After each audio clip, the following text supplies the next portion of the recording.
You think you know fear? You think you understand warfare? Let me tell you about the day the Galactic Coalition made the single greatest mistake in 3,000 years of recorded history. We declared war on Earth, and those absolute lunatics. They laughed at us.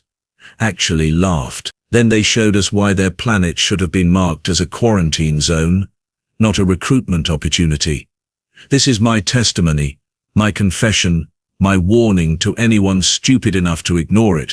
My name is Vaughn, and I used to be a strategic combat analyst for the Galactic Coalition's Fifth Fleet.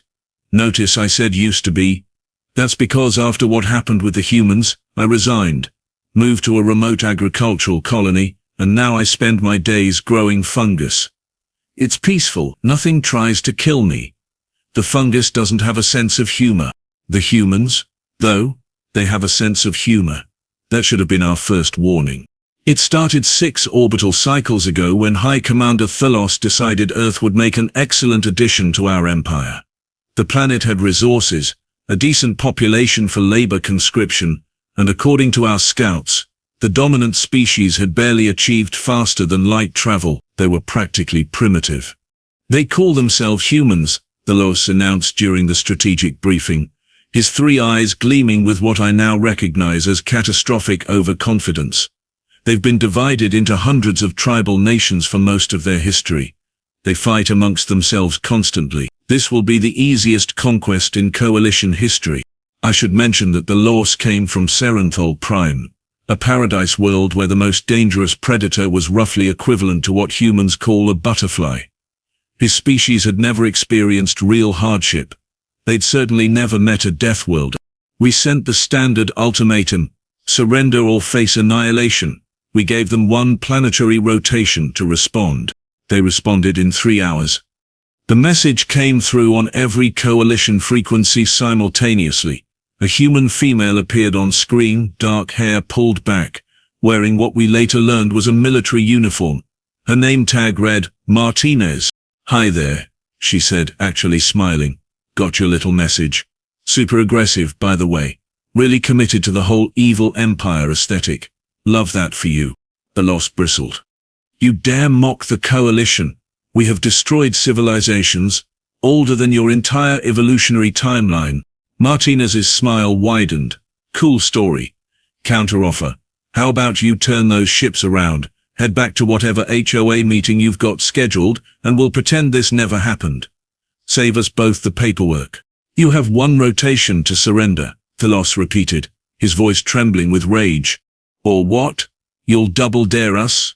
Martinez leaned forward. "Listen, we've been expecting something like this for decades. We've run the simulations.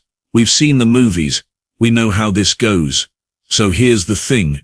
She paused for effect. "We're going to kick your ass, and we're going to enjoy it." Then she winked, actually winked, and closed the transmission. The command deck fell silent. Finally someone asked, "Did she just threaten us while making a joke?" "She's clearly insane," Thalos decided. "Their entire species must be unstable. This will make subjugation easier." I should have spoken up then. I'd read the preliminary reports about Earth. Gravity 1.3 times standard. Atmospheric pressure that would crush a Serenthali. Native predators that hunted for sport.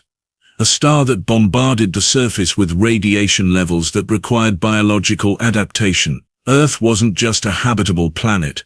It was a nightmare world that somehow produced a sentient species crazy enough to thrive there. But I stayed quiet. My first mistake. The fleet arrived at Earth with 300 warships. We positioned ourselves in high orbit, weapons armed, ready to demonstrate our superiority with a tactical strike on one of their major population centers. That's when we received the second transmission. This time it was a human male, older, with grey hair and what appeared to be scars across his face. His uniform had more decorations. His name tag read, General Parker. "Welcome to Earth," he said cheerfully. "Thanks for gathering all your ships in one convenient location. Really saves us time. Before we begin, quick question. Did any of you actually research what Earth is like?" The law sneered. "We know everything we need to know about your primitive world." Right. So you know that our gravity is intense enough that we have to literally exercise every day just to avoid our own bodies collapsing. You know our atmosphere has enough oxygen to be toxic to most species. You know we evolved alongside creatures that could bite us in half. So we learned to make weapons out of rocks and sticks. Your evolutionary struggles are irrelevant, Tulos said. Surrender or we will demonstrate our power. Parker nodded slowly. Okay, just wanted to make sure you knew what you were getting into. One more thing though. You're in orbit around our planet, which means you're in our territory. And we have a saying here, talk shit, get hit. So, he grinned. Welcome to Earth. Try not to die too quickly. We've got bets running on how long you'll last. The transmission ended. Ignore their posturing, Delos commanded. Prepare to fire on coordinates Alpha 79. That's when the human ships appeared. I say appeared, because that's what it felt like. One moment our sensors showed empty space. The next moment 200 human vessels materialized around our fleet. Not through warp gates. Not through conventional thrust. They'd been hiding in the electromagnetic shadow of their own moon, running completely silent, waiting for us. Impossible, someone whispered. Their technology is centuries behind ours. Their technology is different, I corrected, finally understanding. They didn't develop in a vacuum. They had to innovate just to survive their own planet. The human ships were smaller than ours, more compact. They looked almost organic, all curves and angles designed for atmospheric combat. Because of course they were. Humans had spent thousands of years fighting wars in conditions that would kill most species instantly. They'd literally built spacecraft based on warfare in a death world. Fire, the Los commanded. We fired. And the humans, they dodged. Not with shields, not with countermeasures. They just moved. Their ships twisted and spiraled through patterns that defied standard tactical doctrine, moving in 3 dimensions like they were flying through thick atmosphere instead of vacuum. Because they'd learned to fly on a planet where the air itself tried to kill them. Then they fired back. Human weapons weren't elegant. They weren't refined. They were projectile-based kinetic systems that launched chunks of metal at relativistic speeds, primitive by galactic standards, except when those chunks of metal were made from materials forged under Earth's crushing gravity and launched with force calculated by species that understood violence on an instinctual level. The first volley punched through our shields like they weren't there. 12 of our ships exploded in the first 30 seconds.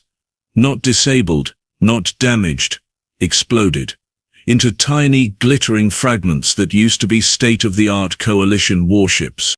Evasive maneuvers. The Los shrieked, his 3 eyes wide with something he'd probably never felt before. Fear. Our ships tried to scatter. They really did. But here's the thing about coalition vessels. They're designed for space superiority battles against other civilizations that fight with predictable tactics and standardized weapons. We'd been dominant for so long that we'd forgotten what actual combat looked like. The humans hadn't forgotten. They'd never had the luxury of forgetting. Their fighters, small craft barely large enough for 2 crew members, swarmed through our formation like predators. And that's when I understood the real horror of Earth. These weren't just soldiers following orders. These were persistence hunters. The same species that had chased prey across continents until it collapsed from exhaustion. They were endurance runners, climbers, swimmers, survivors.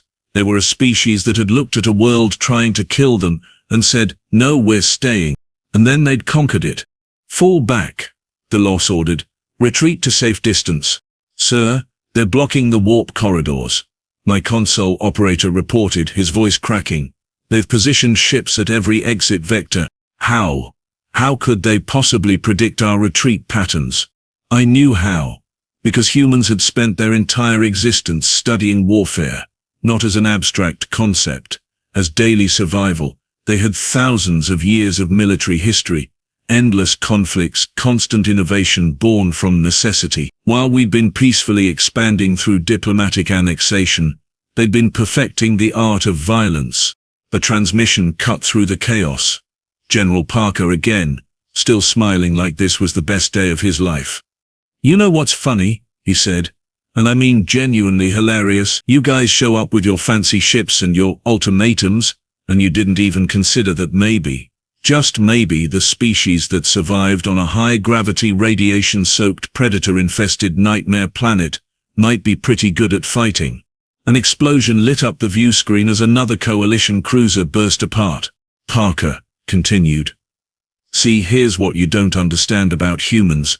We're not tough because we're special. We're tough because Earth doesn't give us a choice. Every single day of our existence is a battle against our own environment. Our planet has weather systems that can level cities, geological events that reshape continents, microscopic organisms that can kill us in hours. And we adapted. We survived. We thrived.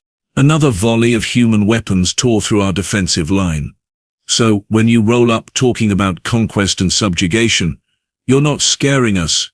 You're just another Tuesday, another threat, another challenge. And buddy, Parker's grin turned predatory. We eat challenges for breakfast. Literally, our food chains are so competitive that eating is an extreme sport. I watched our fleet composition counter drop. 290 ships. 280, 270. Each number represented hundreds of lives, beings who'd joined the Coalition, believing in our superiority. They're herding us, I said quietly, finally seeing the pattern. They're not just attacking, they're directing our movements. The Lost turned to me. What? Look at the attack vectors. They're forcing us into tighter formation, limiting our mobility. It's a hunting technique. As if to confirm my analysis, the human ships suddenly changed tactics. They stopped their hit-and-run strikes, and formed a perimeter, surrounding us completely. A new voice came over the communications channel. Female, younger than Parker, with an accent I couldn't place. Her uniform tag read Lieutenant Hayes. Attention Coalition Fleet. This is your final warning. Power down your weapons, and prepare to be escorted out of our system. You have 60 seconds to comply. We outnumber you, the Lost shouted, though we clearly didn't anymore. You outmass us, Hayes corrected. Different thing, and mass doesn't matter when you don't know how to use it. 50 seconds. We cannot surrender to a primitive species. The Coalition will never accept this humiliation. Hayes sighed. Okay, couple things. First, stop calling us primitive. We've got orbital defense platforms that would make your engineers weep. Second, this isn't about your pride. This is about your survival. 40 seconds. I pulled up the tactical display running probability simulations. Every scenario ended the same way. Total fleet annihilation in under 10 minutes. Commander Thalos, I said carefully. I recommend we accept their terms. Never. Then we die. All of us. And for what? To prove a point? His voice came back. 30 seconds. And before you decide to go down fighting, let me tell you what happens next. If you destroy even one more human ship, Earth's combined military forces will track your fleet back to your homeworld, and then you'll learn what we're really capable of when we're angry. 20 seconds. She's bluffing, Delos insisted. Is she? I pulled up the data we'd collected on human warfare. Commander, in the last 200 Earth years alone, they've developed weapons capable of rendering their own planet uninhabitable.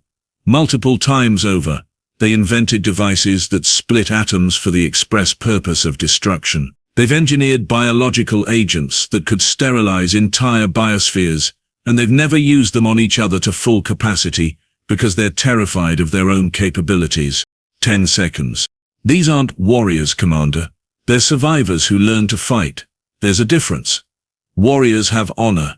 Survivors have nothing to lose. 5 seconds. Delos's shoulders slumped. Powered down weapons. Accept their terms. The humans escorted what remained of our fleet, 147 ships out of the original 300, to the edge of their system. They didn't gloat. They didn't mock. They were professional, efficient, and absolutely terrifying in their competence. As we prepared to jump to warp, one final transmission came through. Martinez again, the woman from the first message. Hey, thanks for visiting. Sorry about your ships. Well, not that sorry. You did start it. Anyway, couple things before you go. First, we're going to keep all your weapons, technology and data cores, spoils of war and all that. Second, tell your coalition that Earth is off limits. Permanently. We're not interested in joining your little galactic club. You're making a mistake, the Lost said weakly. You could have allies, protection. Martinez laughed. Protection? From what? You? Listen, we've been alone in the universe for our entire existence. We're used to it. We're good at it. And honestly, after meeting you guys, we're pretty happy staying that way. At least until we find some aliens who know how to take a joke. One more thing, she added. Tell everyone out there what happened here today. Tell them that humans don't surrender. We don't submit. We don't bow, and anyone who tries to make us, well, you've seen the results. Safe travels. The transmission ended. We jumped to warp. The Coalition Council held emergency sessions for weeks. Some wanted to launch a full-scale invasion. Others wanted to quarantine the entire sector. Eventually they settled on the obvious solution. They declared Earth a restricted zone. No contact. No exploration. No exception. The official report listed our defeat as a tactical miscalculation due to insufficient intelligence. The unofficial truth spread through every spacefaring civilization in the galaxy within months. Earth is a death world. Humans are deathworlders. And deathworlders don't play by the rules because they never had rules to begin with. They had survival, and survival made them into something the galaxy had never encountered. Apex predators who learned to laugh. That's why I grow fungus now. It's simple, predictable, safe. Everything that humans are not. And sometimes, late at night, I think about General Parker's final words as we retreated. He'd opened a private channel to my station specifically. Hey, analyst guy. Yay. Yeah. I saw your threat assessments. You were right about us from the start. Smart. So here's some free advice. Tell your people to leave us alone. Because today we were being nice. Today we let you leave. Next time. He'd smiled then, and it was the most frightening thing I'd ever seen. Next time, we won't be laughing. I took his advice. I quit. I moved. I plant fungus. And I pray to every deity in the known galaxy that nobody is ever stupid enough to bother the humans again. Because if they do, and if the humans stop laughing, the galaxy won't survive what comes next.